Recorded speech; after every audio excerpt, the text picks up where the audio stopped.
I'm Sarah Zylstra from the Gospel Coalition, and it is my pleasure tonight to be here with Jairo. Can you tell the world what your job is, editorial director?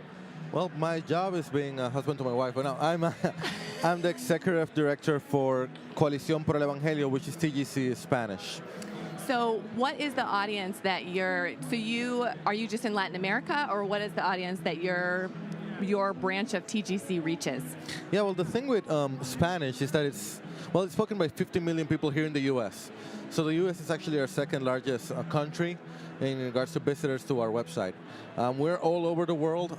We do have council members in the U.S., in Spain, in Mexico, Colombia, Cuba, Guatemala, Dominican Republic, and we have visitors from all over the place. We have a lot of visitors from Germany for some reason. There's a big community of Hispanics in Germany. Do you think Spanish is the most widely spoken language in the world? I wouldn't think so. It's probably English, but it might be second or third. Okay, yeah. That makes sense. Can you talk to us? So how long has Coalición been alive? Like, how long have you been working on this? Yeah, so in 2011, I met Ben Pace and Bill Walsh, who work for the Gospel Coalition. Ben Pace is executive director, and Bill Walsh works for international outreach. We met in Cuba, and they were asking, like, who are the Don Carsons or the John Pipers or the Tim Kellers of the Latin American world? And I'm like, if you mean that they're well known by everybody, they will be apostles of prosperity gospel. And they were appalled. They couldn't understand it. And well, what was true then is still true today.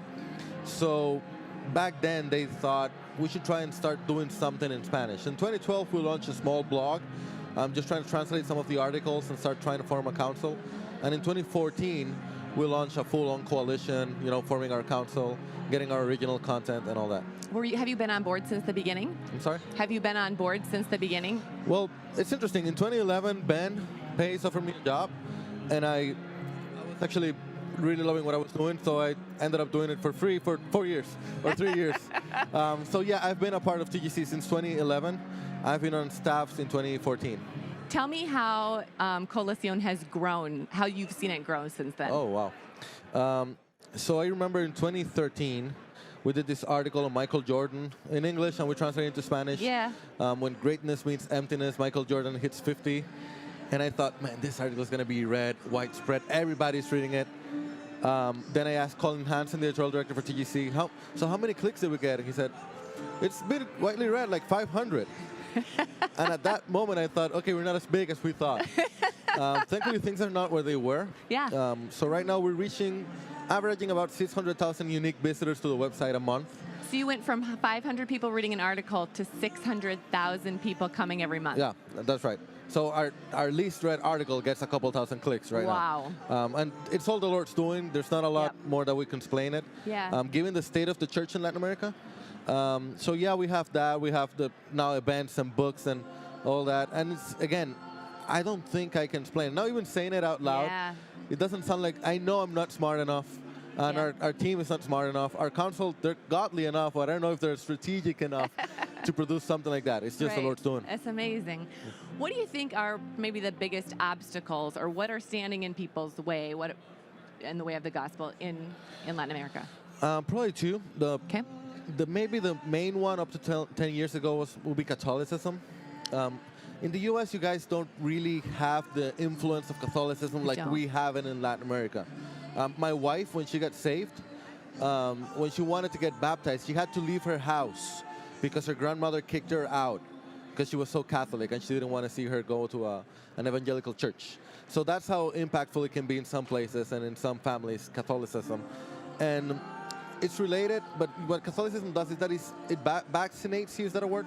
From the gospel, because you think you know enough, you're religious enough that you don't need something else. But what's even worse than Catholicism, I believe, is the prosperity gospel, which has infiltrated most of the Protestant evangelical churches throughout Latin America. Maybe 85% of churches that have a Bible outside that's not Catholic, it's probably influenced in some way by the prosperity gospel. And we don't have a lot of research, but Pew Research did an interesting research on the state of the church in Latin America. And it was showing how at least 65%, those investigated by Pew Research, I'm believing some form of prosperity gospel. I can tell you ministering in Latin America is much higher. Oh, So when people believe the prosperity gospel, yes. it's even worse than they believe Catholicism because they read the Bible the same way you do, they think. Yeah. They take text. Philippians 4:13, everybody knows that verse. Everybody lives that verse. And you see women dressing all immodestly on Instagram, just declaring the bigness of God and the promises of God, and you're wondering how. But that's the influence of prosperity gospel. Like probably the biggest church in Latin America is in Guatemala. It has 7 lanes to go in. That might sound like something normal in the U.S. That's not normal in Latin America, let alone Guatemala, that is so traffic packed. It's worse than L.A. That's insane. And then those 7 lanes, one is just for the pastor, the apostle, which only he drives in that. He has an elevator that reaches to the pulpit and to his office, so he doesn't have to touch the people. That's a 50,000 people church. Wow. In Guatemala, where we don't have dollars, we have pesos or quetzales. So how do they find you then, or like who's coming to the Gospel Coalition site? My sheep hear my voice. Yeah. The Lord is doing it. Yeah. Now, the internet, we cannot overstate how much the internet has changed the church. Wow. A lot of it for bad, but a lot of it for good.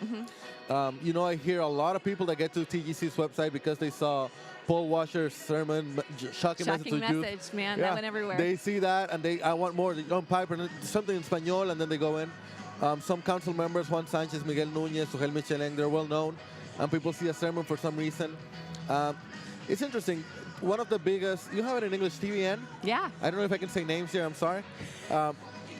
In Spanish, there are only prosperity gospel. They're basically 99% of what they do is prosperity gospel. But they have like 2 TV shows that some of them present our council members. And so people, they're watching these apostles and all this prosperity stuff, and then they hear this sermon, they're like, this is different. Yeah. And they go online. Yeah. And then they find us because unfortunately, there's not a lot of people doing things like we are. Yeah. So we're always right there at the top, the first page in Google. So people get sort of saved in a prosperity gospel church, hungry for the Bible, go online. You have an enormous presence there, and so through that, God is bringing people to Himself. Yeah. That is amazing. That's a good way to put it. If you were going to think about what are things that you would be excited about that you're in just like the minute we have left, what are you excited about? What are you working on for the next year? What's coming up? Yeah, so we are a For the Church ministry. We want to serve the church. Yep. The main problem that we have, and people in the U.S. don't really understand this. I really, really, really don't think, and this is what I do every day, that there are 1,000 gospel preaching churches in Latin America. Oh, wow. I don't think there's 1,000. I might be wrong, but this is what I do all day, every day. And I've been asking around, and all of our council members, they all agree. Yeah. That means that there's a lot of work to be done.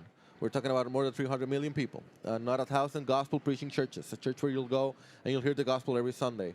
Not relevant, reform, or funny, or no, just the gospel being preached. So the main thing we need is more churches. Yeah. And something that excites me is that this year the next 3 years, we're focusing very much on training pastors and leaders and giving them content as free or little to no cost events that they can come in and be trained for a couple days.